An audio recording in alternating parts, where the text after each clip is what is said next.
Hey everyone, let's jump right into this explainer. Today, we're unpacking a really complex puzzle, how to actually talk about mental health across generational and cultural lines. If you've ever felt like you're literally speaking a completely different language than your parents or your kids when it comes to emotional well-being, you are absolutely in the right place. We're going to take some fascinating research and turn it into concrete tools you can start using today. Here's our agenda for today. We'll cover the weight of silence, asking parents for therapy, explaining depression to kids, something called the Dear Man skill, and finding culturally competent care. Let's get to it. Section 1. The weight of silence. Understanding cultural barriers. To kick things off, we really have to acknowledge the heavy, often unspoken walls that exist, especially in many immigrant and BIPOC households. Have you ever heard the phrase "log kya kahenge"? It translates to "what will people say?" And man, it captures this universal tension perfectly. This powerful quote from Active Minds really hits the nail on the head. You see, for older generations, putting up a strong, stable front wasn't about vanity. It was literally a survival mechanism. Showing vulnerability felt dangerous, so emotional struggles just got swept right under the rug. But here's the thing. When we look at the data from Mental Health America, we're seeing a really stark reality. Major depressive episodes among Latinx youth are actively on the rise. We're talking a jump from 12.6% in 2015 to over 15% just a few years later. This means that old-school cultural silence is clashing head-on with a growing mental health crisis. Basically, the old strategy of just staying quiet isn't protecting the younger generation anymore. So we've got to reframe how we look at this silence. When parents brush off mental health, it almost never comes from a lack of love. It actually stems from a belief system where your community and your faith were the absolute only safety nets you had. Plus, bringing in an outsider, like a therapist, well, that can feel like a massive threat. To a parent who sacrificed everything for you, asking for therapy might sound like you're saying, "You failed me," or that you're eager to air the family's dirty laundry. Understanding where they're coming from gives us a lot more compassion.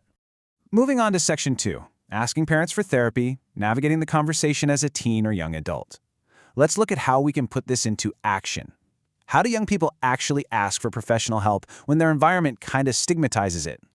The key here is validation. Take a look at this quote from a student named Louise. It really shows the intense frustration young folks feel when their very real pain gets brushed off by parents who just don't have the vocabulary for it. Parents might see a simple lack of motivation, but the student is actually dealing with debilitating depression. It's so incredibly important to acknowledge just how hard that disconnect is. But there is a way to navigate this. These practical strategies from Healing in Color and Aspire Counseling show us how to adapt. It's all about tweaking your vocabulary. If dropping the word therapy makes a wall instantly go up, try bypassing those defensive reflexes. Frame it around physical health instead. Tell them you need a doctor for stress, or that you're just physically exhausted. And remember, start small. You totally don't have to spill every single detail of your trauma right out of the gate just to justify needing someone to talk to. And please keep this vital boundary in mind. If your parents push back hard, you do not need to win the debate. You don't have to convince them that therapy is this universally amazing thing. You just need to prioritize your own well-being. Your healing journey belongs to you, period, even if they don't fully get it right now. All right, Section 3, explaining depression to kids when the parent is the one struggling. Now let's flip the script. What happens when the generational dynamic goes the other way?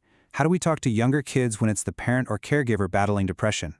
When a parent withdraws because of a depressive episode, kids almost always internalize it. They end up asking these heartbreaking yet super common questions. Is it my fault? Is it contagious? Am I going to catch it next?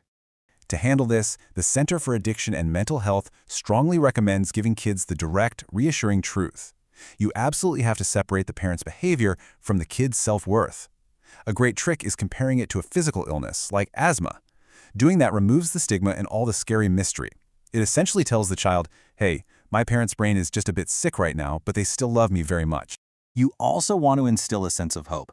And here's the stat that does exactly that. 75 to 85%.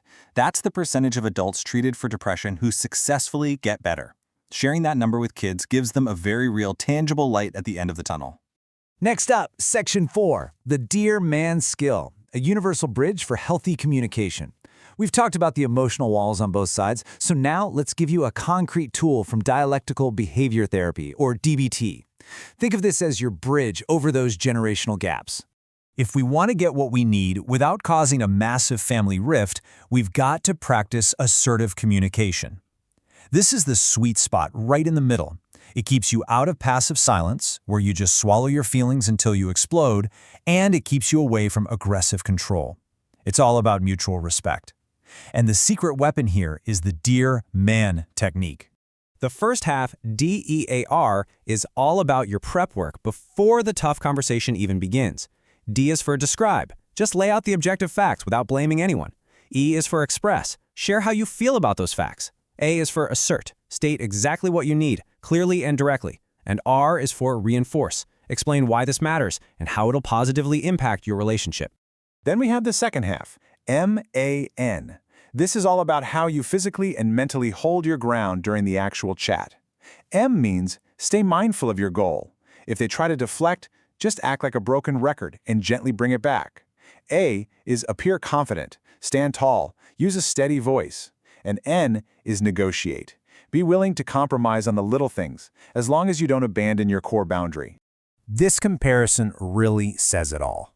Without a framework like this, we tend to drop hints, desperately hope our families will read our minds, and then completely blow up when they don't. Using Dear Man cuts out that bitter resentment. It takes what could be a shouting match and turns it into a safe, structured negotiation. All right, final part, Section 5. Finding culturally competent care, resources that understand your background. Because if we're going to put in the work to break the silence and ask for help, we need to know exactly where to look to get the right kind of support. Sadly, the data shows that a massive portion of marginalized youth are still falling right through the cracks. Take a look at this. Mental Health America found that almost 57% of Latinx young adults with serious mental illness did not receive treatment. And a big reason for this is that the available care just doesn't match their language, their culture, or their lived experience. I mean, if a therapist views a family's close-knit culture as a dysfunction, the patient is obviously going to drop out of care, right? That's why these resources are absolute game changers. Organizations like Healing in Color, Melanin and Mental Health, and NAMI's BIPOC support groups specialize in connecting folks with professionals who truly get intergenerational trauma. They aren't going to pathologize your family's background. Instead, they'll actually help you heal right within the context of it. I want to leave you with this final, incredibly important question. If silence was your family's survival tool in the past, what will your tool be for the future? Breaking generational patterns is no joke. It's incredibly hard work. Your ancestors used silence because they literally had to. But you are living in a different time. By using frameworks like Dear Man and finding culturally competent care, you have the power to start a completely new conversation. Thanks so much for hanging out with me for this explainer. Keep communicating and definitely take care of yourselves.